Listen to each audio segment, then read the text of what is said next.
Hello everyone, welcome back. I hope all of you are fine and in good spirit. Now, let's continue with our chapter number 1. Okay, first of all, let's have a recap of what we did in the last lecture. So, in the last lecture, we have completed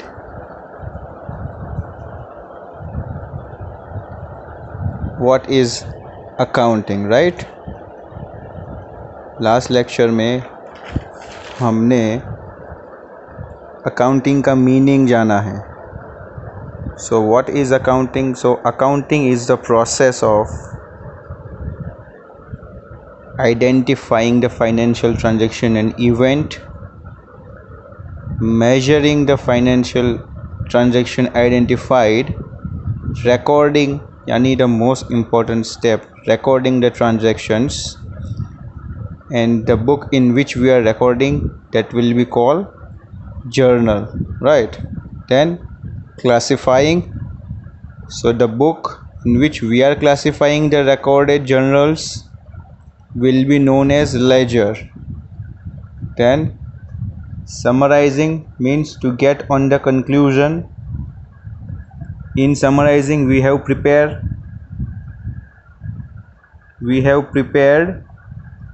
three things. Number 1, trial balance, then profit and loss account, then balance sheet.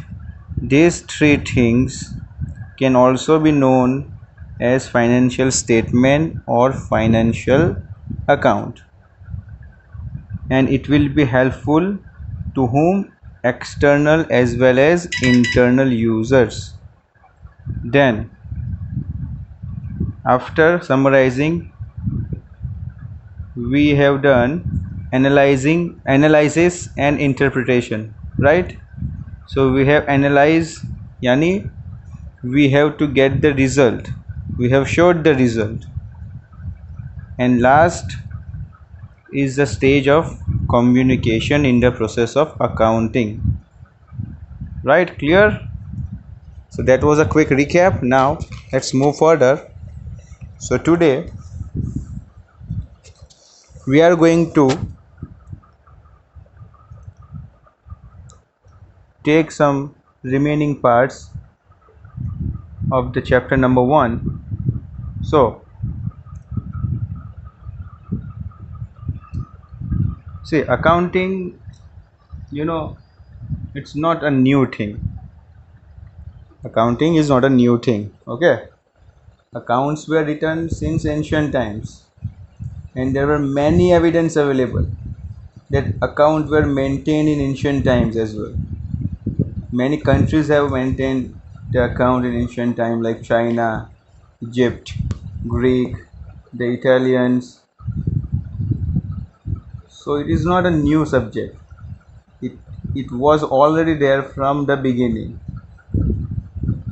Now there were many references that account were already present in that time, like if we recall, so there were many references in the Vedic literature that the fact was that account was properly written in ancient India.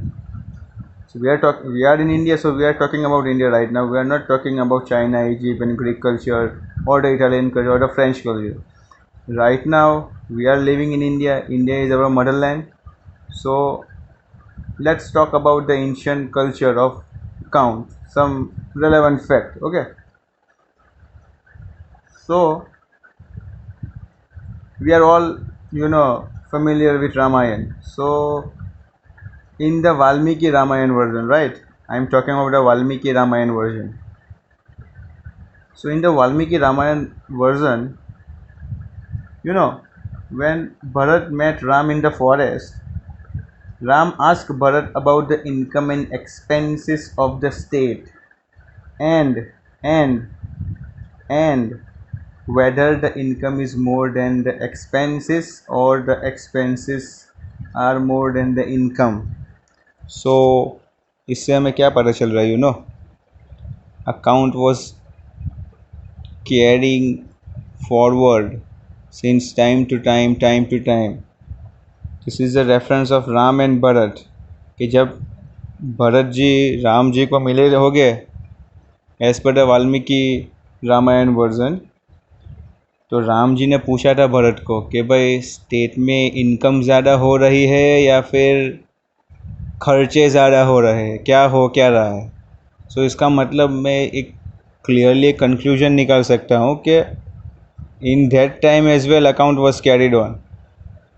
More over, चलो ये तो सिर्फ एक instance था. The next instance we are talking about the Mahabharata. So in the Mahabharata as well, when King Yudhishthir had asked his brother Nakul to supervise the account of his army. During the Mahabharata, King Yudhishthir ने अपने भाई नकुल को अपनी army का हिसाब किताब रखने के लिए या फिर चेक करने के लिए भी बोला था, आर्मी के हिसाब किताब. So time to time the condition is different, you know, at that time there were different condition. Now in this time it is different condition. At that time वहाँ पे किंग सिस्टम चल रहा था, तो उस हिसाब से जो भी अकाउंट थे. Right now we are in the commercial field, तो अभी हमको ना ट्रेडिंग एंड बिजनेस लाइन के हिसाब से अकाउंट को मेंटेन करना पड़ेगा. सो हमने अभी तक अकाउंट का मीनिंग जान लिया है कि what is accounting. Now moving ahead. So अच्छा, एक चीज़ तुम्हें ध्यान से तुम्हारी बुक में लिखनी है.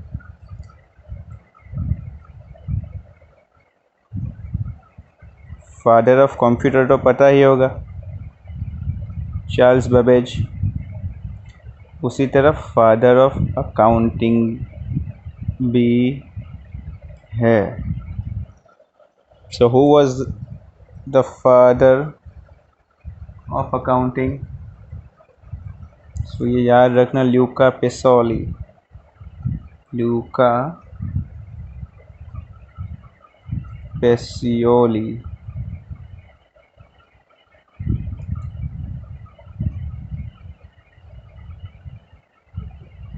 The year is 1494 AD. इस महाशय ने क्या किया था पता है 1494 में? अकाउंटिंग की एक सिस्टम है जिसे बोलते हैं double entry system. Double entry में क्या होता है इसका जब चैप्टर आएगा ना, we will deal at that time. But this person, there is Luca Pacioli, in the year 1494 AD, in his book on mathematics, he made a presentation of the currently in use double entry accounting system. Thereafter, the accounting system has become an integral part of each facet of the life. This Luca Pacioli 1494 AD के अंदर अपनी एक book थी mathematics की, उसमें this double entry system को उसने introduce किया था. और इसके इंट्रोडक्शन होने के बाद ही आज अकाउंटिंग की फील्ड में जितनी भी हो सारी की सारी जो बेस है ना, वो डबल एंट्री सिस्टम पे ही डिपेंडेंट है. तो याद रखना, लूका पेसोली द फादर ऑफ अकाउंटिंग भी बोल सकता हूँ या फिर मैं मॉडर्न अकाउंटिंग भी बोल सकता हूँ.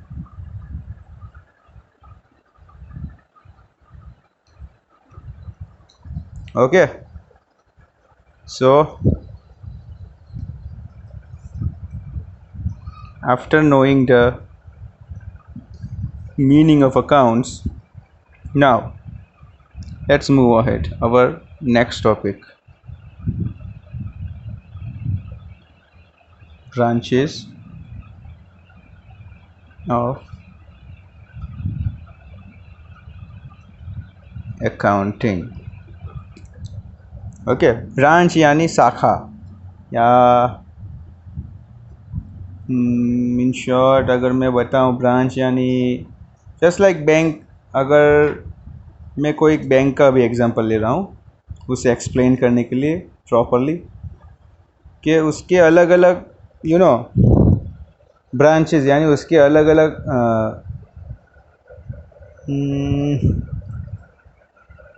जिस तरह बैंक की कैसे अलग अलग ब्रांच होती है, जैसे काम्ब्रिज में कोई अलग ब्रांच होगी, सूरत में अलग ब्रांच होगी, मुंबई में अलग ब्रांच होगी, उसी तरह अकाउंट के भी 3 पार्ट्स है, 3 ब्रांचेस हैं.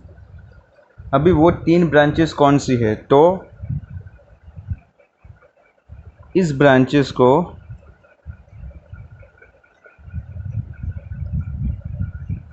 मैं ग्राफिकली बता रहा हूँ आपको कि अकाउंट की 3 ब्रांचेस है. सबसे पहली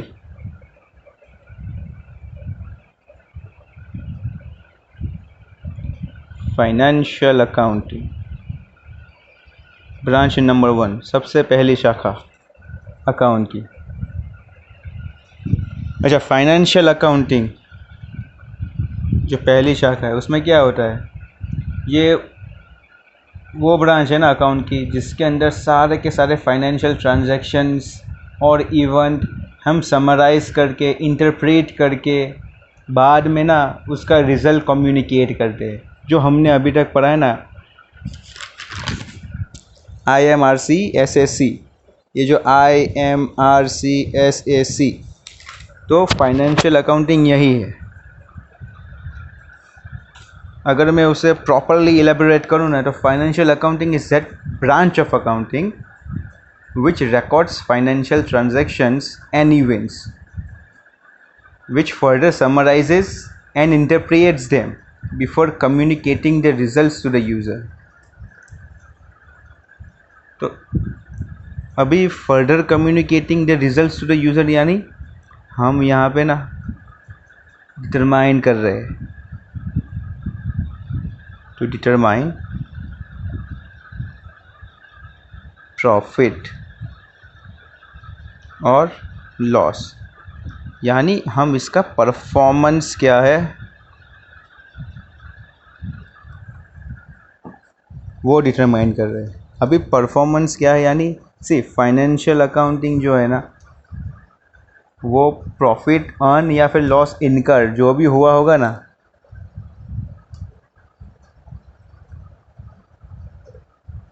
during a particular accounting period, ये उसी चीज़ का प्रॉफिट और लॉस या परफॉर्मेंस जो है वो डिसाइड करेगा जो एक पर्टिकुलर अकाउंटिंग पीरियड का होगा. Accounting period as per the government of India and income tax department of India के हिसाब से इंडिया के अंदर अकाउंटिंग जो पीरियड है अपना, फ्रॉम 1 अप्रैल टू 31 मार्च, तो ये हमारा अकाउंटिंग पीरियड होगा. इस पूरे साल के अंदर हमने जितने भी ट्रांजैक्शंस किए हैं ना, फाइनेंशियल ट्रांजैक्शंस या फिर कुछ भी इवेंट्स है, वो सारे के सारे को हमको समराइज़ करना है, रिकॉर्ड करना है, इंटरप्रेट करना है, एनालाइज करना है. उसके बाद उसको हमको कम्युनिकेट करना पड़ेगा जो उसका रिज़ल्ट है to the end user. End user कौन हो गए, इंटरनल एंड एक्सटर्नल यूज़र्स जो हो गए. इंटरनल एक्सटर्नल यूज़र्स क्या है मैं अभी आगे इसी चैप्टर के अंदर आपको एक्सप्लेन कर दूंगा. Don't worry for that, I will be explaining it further. So in short, financial accounting is confined to preparation of the financial statements. Okay, confined to preparation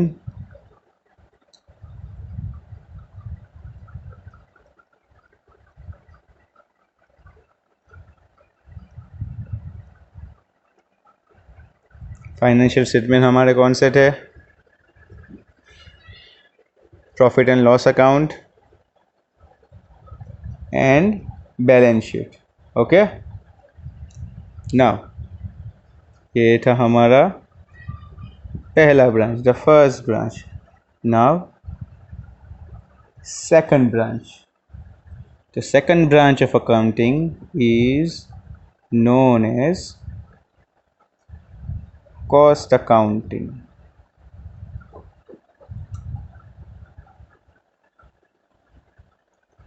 The first branch is financial accounting and the second branch is cost accounting.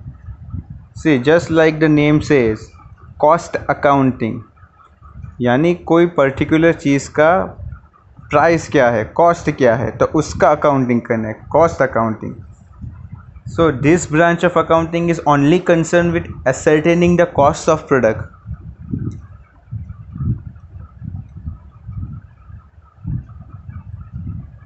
Okay, confine, छोड़ो छोड़ो, normal लिख रहे हैं. Deals with determining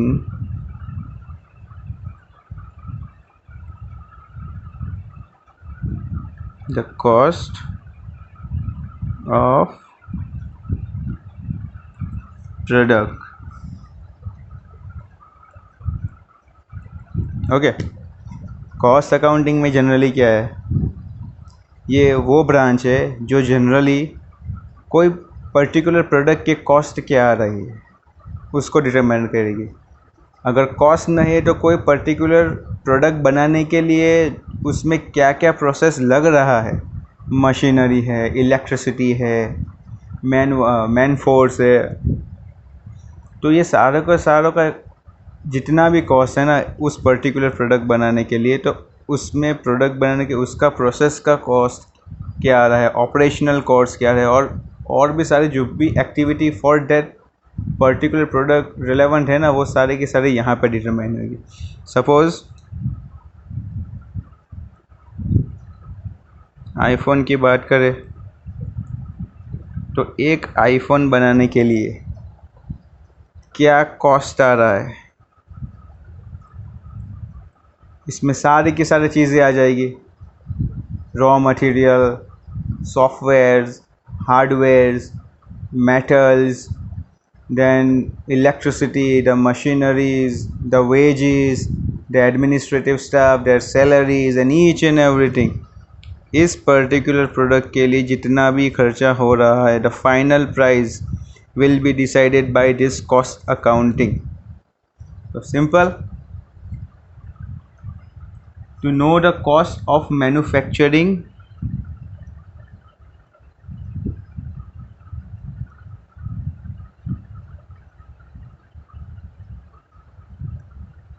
to know the cost of product. Okay,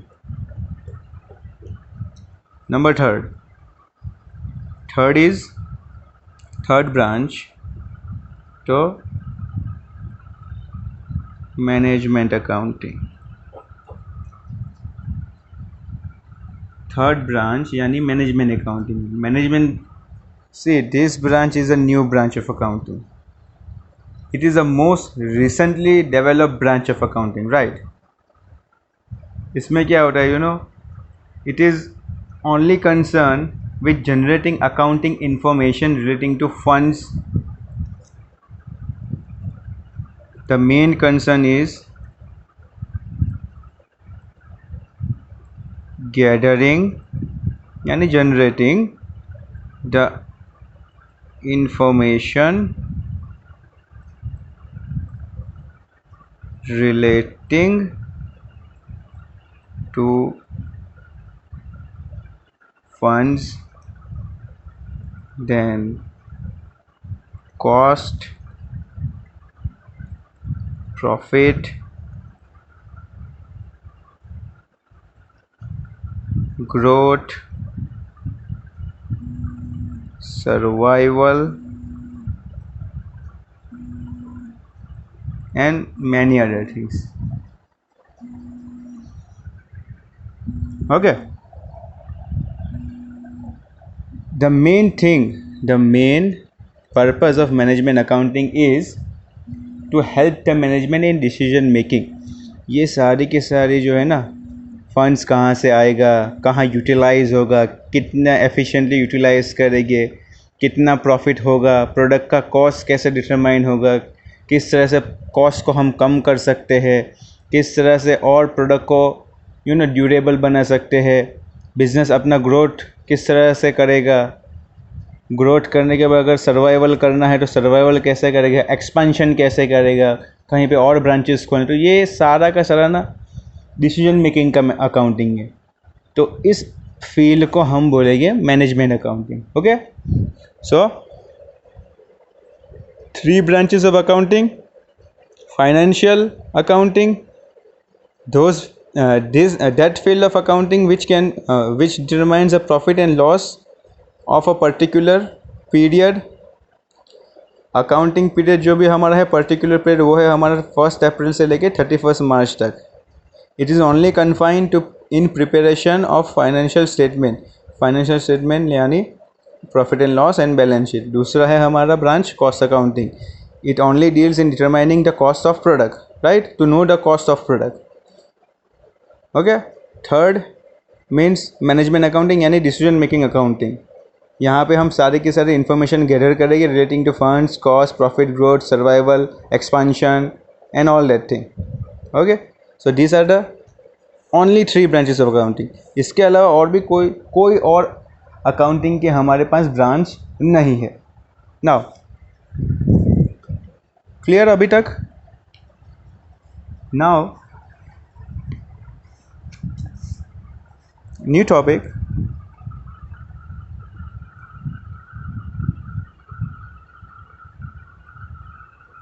bookkeeping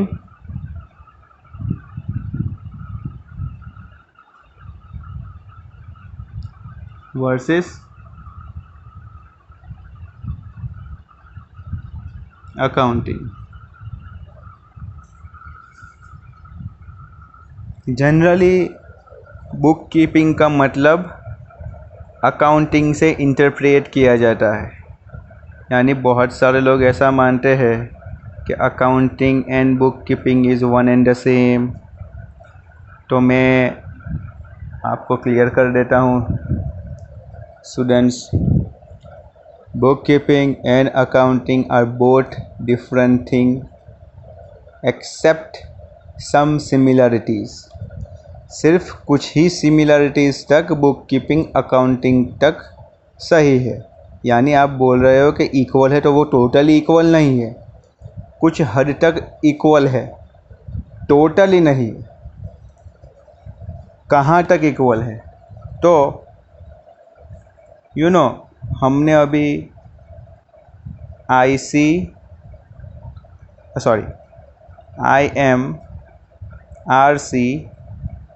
SAC ये चीज़ देखी. Okay, ये याद है कि भूल गए? ओके, फिर से मैं एक बार बता देता हूँ.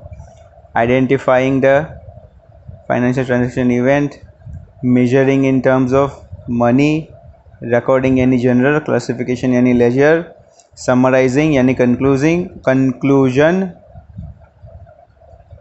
फिर एनालिसिस एंड लास्ट कम्युनिकेटिंग.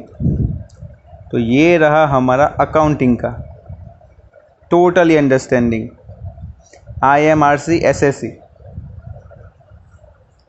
अभी मैं आपको बहुत ही एक रेलेवेंट एग्जांपल देके ये समझाने वाला हूँ कि अकाउंटिंग जो है ना, ये सारी की सारी चीज़ें, आप बोल रहे हो कि भाई M.Com कर लो, मास्टर्स कर लो तो वो हो जाएगा. No, it's not possible. ये सारी की सारी चीज़ें आप M.Com करके या फिर कोई अकाउंटिंग फील्ड की मास्टर्स डिग्री लेके नहीं हो सकता. उसके लिए आपको एक ना प्रोफेशनल डिग्रीज़ चाहिए. प्रोफेशनल डिग्रीज़ यानी क्या होगा? तो चार्टर्ड अकाउंटेंट हो गया, कॉस्ट एंड वर्क अकाउंटेंट हो गया, कंपनी सेक्रेटरीज हो गया,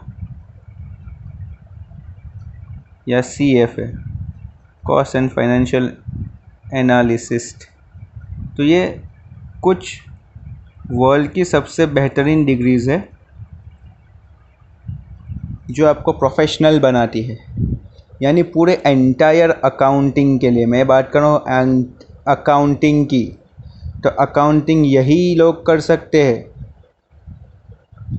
तो अभी आपके माइंड में क्वेश्चन है कि सर M.Com बन के या फिर अकाउंट फील्ड के अंदर मास्टर्स हो के वो लोग किस तरह करेंगे, तो ऑब्वियसली यस सर,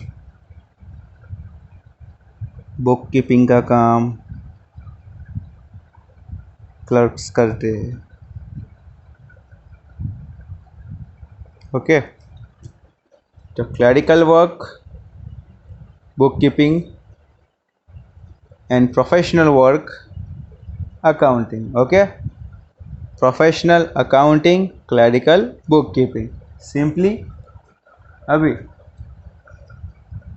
किस तरह से डिफरेंट है, तो ये जूनियर स्टाफ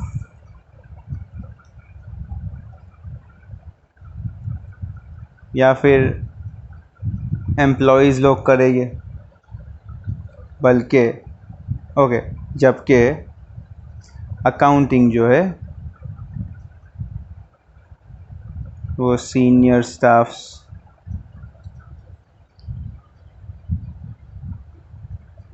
या फिर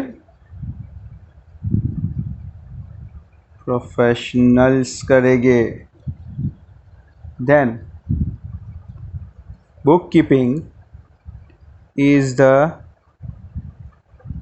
primary stage. Bookkeeping is the primary stage of accounting, यानी ये एक अकाउंटिंग का बेस है। वो बोलते हैं ढांचा, बोलते हैं फाउंडेशन, बोलते हैं ये बुक कीपिंग अकाउंटिंग का बेस है, जबकि अकाउंटिंग ना सेकेंडरी स्टेज है। आज कोई भी अगर बिल्डिंग भी बनानी हो तो पहले मुझे फाउंडेशन बनाना पड़ेगा, राइट।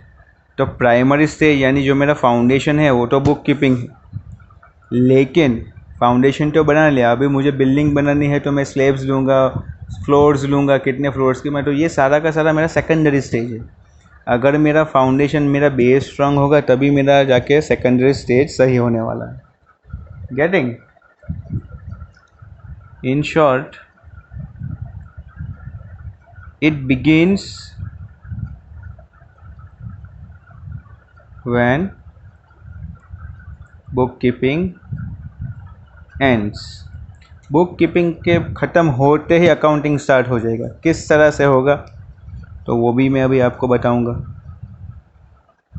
नाउ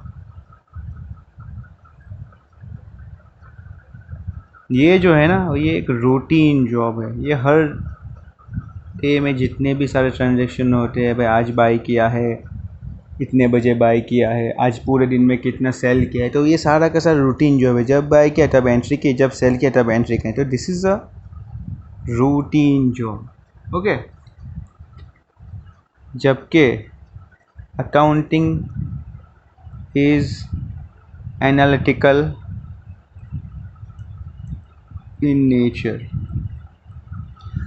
हमारा जो अकाउंटिंग है वो थोड़ा एनालिटिकल है, यानी यहाँ पे बहुत ही सारे trials and errors and mental decision and all that things यहाँ पे लगेंगे।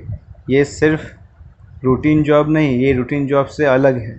तो यहाँ पे बहुत सारे तुमको चेक करना पड़ेगा, वेरीफाई करना पड़ेगा, भाई ट्रांजैक्शन सही था, गलत है तो क्यों है, कहाँ पे गलती हुई है, उस गलती की वजह से कौन सी कोई एंट्री को इफ़ेक्ट हो रहा है। तो वो सारा का सारा एनालिटिकल नेचर का वर्क यहाँ पे होगा अकाउंटिंग में। जबकि ये रूटीन जॉब है, मैंने बाई किया तो मैंने एंट्री कर दी, मैंने सेल किया तो एंट्री कर दी, बस। इसका काम सिर्फ इतना ही है, अकाउंटिंग का एनालिटिकल नेचर वाला काम। ओके, यहाँ पे जैसा मैंने बताया कि यहाँ पे बुक कीपिंग का जो वर्क है, यहाँ पे कोई स्पेशलाइज स्किल्स की रिक्वायरमेंट नहीं है। नॉर्मली एंट्री करना, यानी जब तक मास्टर्स डिग्री लेते हैं ना तो इसके लिए कोई पर्टिकुलर स्किल्स पजेस करने की ज़रूरत नहीं पड़ती। यहाँ पे एंट्री करना सिंपली होता है, वो हर कोई इजीली कर सकते हैं। जबकि अकाउंटिंग करने के लिए स्पेशलाइज्ड स्किल्स एंड नॉलेज होना बहुत ही ज़रूरी है। किस तरह से? आज मैं कोई एमकॉम वाले को कोई सीए की बराबरी में नहीं कर सकता, बिकॉज़ सीए के पास जो एक स्पेशलाइज स्किल्स होती है, वो उतने सालों के लिए ना इंटर्नशिप करते हैं, कंपनीज़ में जाते हैं, उनको उस तरह से ट्रेन किया जाता है कि कौन सी इंडस्ट्रीज़ में किस तरह से क्या ट्रांजैक्शन होते हैं। Just like a doctor, a compounder can never be a doctor. Doctor के लिए स्पेशलाइज डिग्री करना पड़ता है। कंपाउंडर आज सर्जरी नहीं कर पाएगा, एमबीबीएस या सर्जन होगा वही सर्जरी कर पाएगा। तो उसके लिए हमको स्पेशलाइज स्किल चाहिए। तो इन 3-4 जनों के पास स्पेशलाइज स्किल और नॉलेज है, जबकि यहाँ पे कोई स्पेशलाइज स्किल करने की ज़रूरत नहीं है हमें। ओके, क्योंकि ये क्या है पता है, ये मैकेनिकल नेचर का काम है। यानी यहाँ पे जो आया उसका हमको सिर्फ एंट्री करना है, डेट्स ऑल, एक रूटीन जॉब। यहाँ पे और कुछ नहीं करना है। और एक चीज़ मैंने बतानी थी आपको, मैंने जैसे बताया this is a primary stage. तो प्राइमरी स्टेज यानी किस तरह से पता है?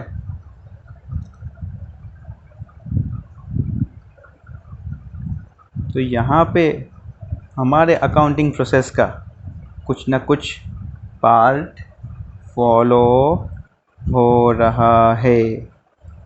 यानी book keeping is concern with identifying the financial transaction and event, measuring them in terms of money, recording it in journal and classifying them। तो यहाँ पे identification, measuring, recording and classification होता है, सिर्फ इतना ही काम होता है। This is the definition of book keeping. Book keeping is only concerned with identifying the financial transactions and events, measuring them in money terms, recording them in the book of account and classifying them। Okay, जबकि यहाँ पे identify तो होता ही है, measuring भी होता है, recording भी होता है और क्लासीफाई भी होता है। जैसे ये बुक कीपिंग का एक पार्ट हो गया, अलॉन्ग विद डैट समराइजिंग भी होता है, हम कंक्लूजन निकालते हैं, हम एनालिसिस भी करते हैं और हम बाद में उसको कम्युनिकेट भी करते हैं। सो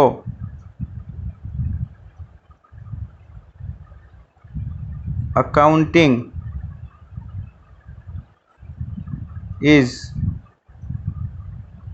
not the part of bookkeeping, but bookkeeping is the part of accounting।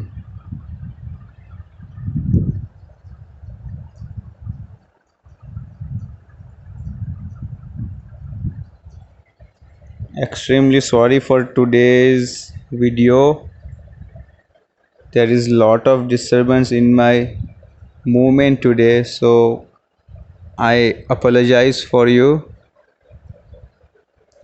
Kindly bear with me. If you find any negligence in seeing or in hearing, please do let me know. I will try my best to rectify it in next time। Okay, now some objectives of accounting। Account के भी कुछ objectives होते हैं, कुछ जो objectives है account के। So the first objective, account बनाने के पीछे सबसे बड़ा रीज़न, सबसे बड़े ऑब्जेक्टिव्स क्या है, why are we making it? So number 1, first of all to record financial transactions।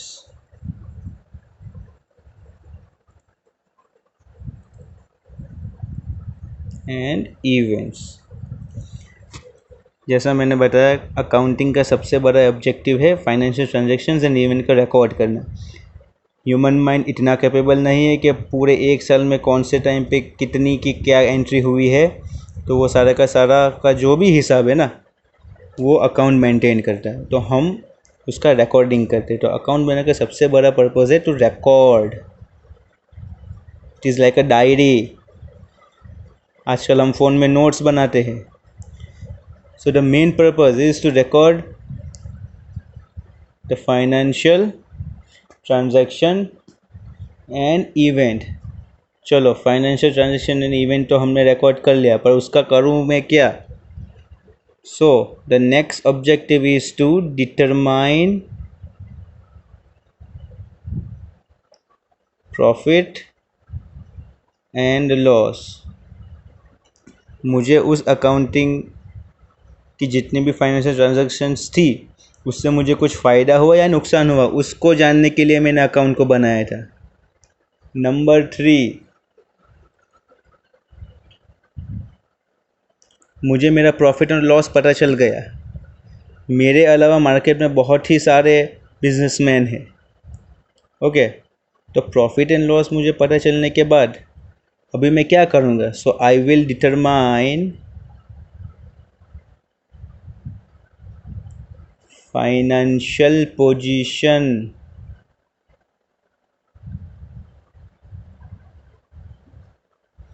मेरी फाइनेंशियल पोजीशन क्या है बाकी के बिजनेसमैन के कंपैरिजन में, वो मैं जानूँगा। क्या मुझे प्रॉफिट हुआ है तो क्या वो इक्वली मेरे जो भी फ्यूचर प्लान्स है एक्सपेंशन के, ग्रोथ के, क्या वो उस पोजीशन के हिसाब से है? क्या मैं कैपेबल हूँ आगे बढ़ने के लिए या नहीं हूँ? तो वो मेरी मार्केट की फाइनेंशियल पोजीशन क्या है मेरी कंपनी की, तो वो उसको जानने के लिए रिकॉर्डिंग करने के बाद मुझे प्रॉफिट एंड लॉस हुआ, उसके बाद मैंने मेरी फाइनेंशियल पोजीशन को डिटरमाइन किया। ओके, उसके अलावा to assist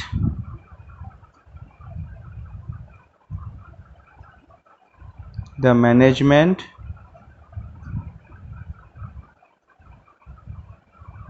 in decision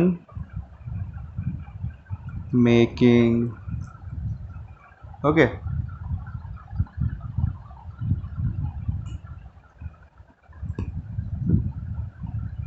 management often requires financial information for decision making, for effective control, budgeting, forecasting, planning. So ये के सारी जो इन्फॉर्मेशन है ना, अकाउंट प्रोवाइड करता है।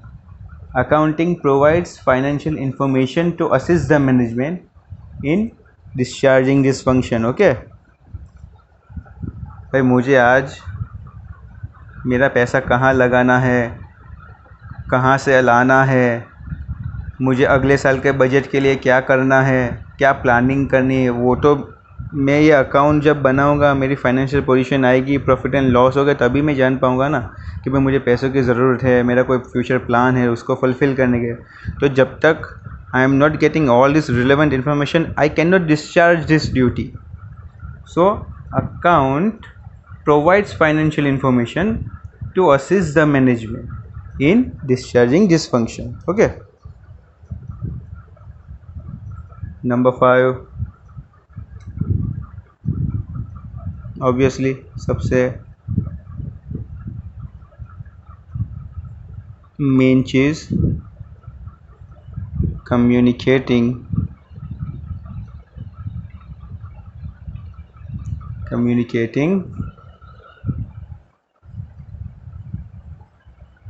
accounting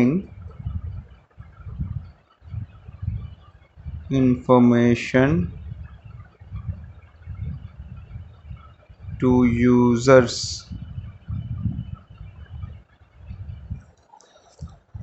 Communicating accounting information to users. Okay, yet another objective of accounting is to provide accounting information to users. Users में हमने इंटरनल और एक्सटर्नल दोनों यूज़र्स के बारे में बात की थी, पता है। तो ये इंटरनल और एक्सटर्नल यूज़र्स क्या है, क्या कौन है ये? तो इंटरनल एंड एक्सटर्नल यूज़र्स को मैं अभी आपको बताता हूँ कि इंटरनल और एक्सटर्नल यूज़र्स में कौन कौन आते हैं और कौन नहीं आते। So first of all internal users की मैं बात करूँ तो इंटरनल यूज़र्स यानी वो यूज़र्स, सिर्फ नॉर्मल मैं आपको एक क्लासिफिकेशन बता रहा हूँ अभी। इंटरनल यूज़र्स कौन हो गए? तो इंटरनल यूज़र्स में फर्स्ट कंपनी के ओनर्स, इंटरनल यानी अंदर की बात कर रहे हैं, तो कंपनी के ओनर्स क्यों? क्योंकि ओनर्स हो गए तभी तो कंपनी स्टार्ट हुई है। वही लोग तो पैसे लेके आए हैं, वही तो जिस पे बिजनेस कर रहे हैं। क्योंकि प्रॉफिट एंड लॉस का सबसे जो पहला हक है वो तो ओनर्स का ही होगा। बिजनेस नो डाउट अपने ओनर से अलग है, लेकिन ऐसा थोड़ी है कि भाई ओनर पैसे लेके आए हैं तो वो अपने मन के हिसाब से कभी भी पैसा लेके आएंगे, कभी भी बिजनेस में से पैसा लेके चले जाएंगे। No, it's not like that. Business is a separate identity. तो ओनर्स का सबसे पहला हक है कि भाई बिज़नेस में फ़ायदा हो रहा है, नुकसान हो रहा है, क्या हो रहा है। क्योंकि वो लोग जो भी पैसे इन्वेस्ट करें तो सबसे पहले अपने पैसों का सेफ्टी देखेंगे, the safety of their capital. Okay, then दूसरे कौन हो गए? मैनेजमेंट्स।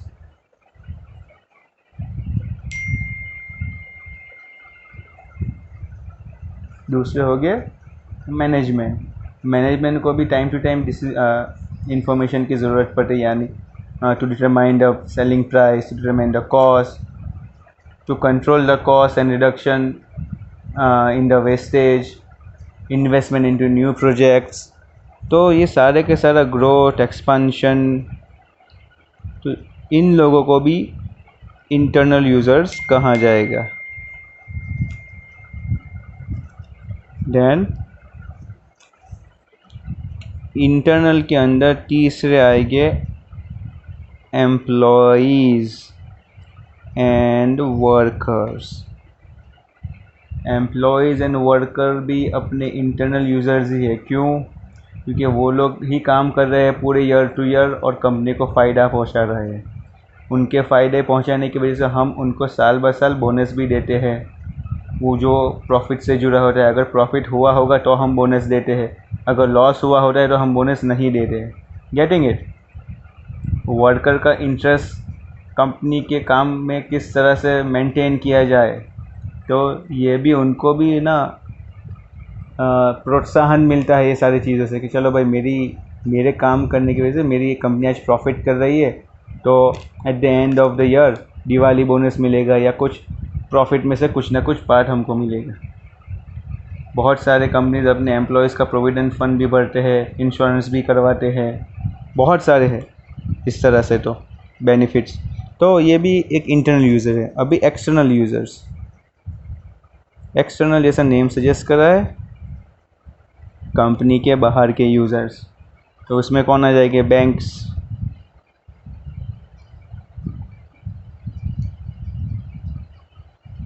And financial institute. क्यों? पैसा कहाँ से आएगा? तो बैंक से आएगा। बीएसटी में हमने पढ़ा था अभी, removing the difficulties of finance. तो ये बैंक और फाइनेंशियल इंस्टीट्यूट, अगर हमारा कंपनी सही से काम कर रहा है तभी पैसे देगा ना।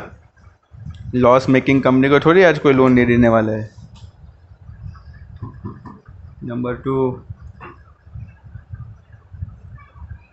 इन्वेस्टर्स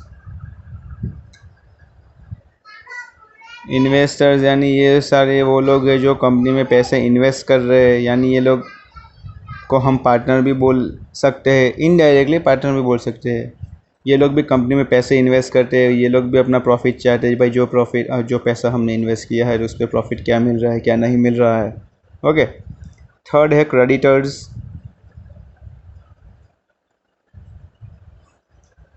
क्रेडिटर्स वो पार्टीज़ है जो हमको गुड्स और सर्विसेज प्रोवाइड करती है उधार पे। वो सारे के सारे जो हमको उधारी पे सामान देते हैं, गुड्स देते हैं, सर्विसेज देते हैं, तो उनको हम क्रेडिटर्स बोलते हैं। उनको भी हमको पैसा चुकाना पड़ता है। अगर हमारी मार्केट में अच्छी क्रेडिट है, यानी हमारी मार्केट में अच्छी छाप है आज, तो आज हमारी उस छाप के हिसाब से हमको कोई उधारी देता है। अगर भाई मेरी छाप ही मार्केट में इतनी ख़राब है कि इसको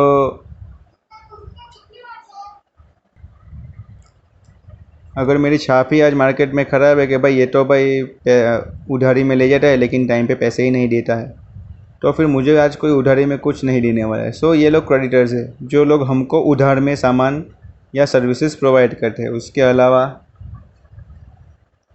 गवर्नमेंट्स, अथॉरिटीज़ है, ये लोग भी टाइम टू टाइम हमारा अकाउंट्स चेक करते हैं। कहीं के पे हमने कुछ टैक्स का घपला किया है या नहीं किया है, वो चेक करते हैं। कंज्यूमर्स, क्योंकि हम कंज्यूमर्स जो होते हैं वो फाइनली गुड्स को परचेज़ करते हैं, तो उनको भी जानना है भाई कंपनी कैसी है कैसी नहीं है।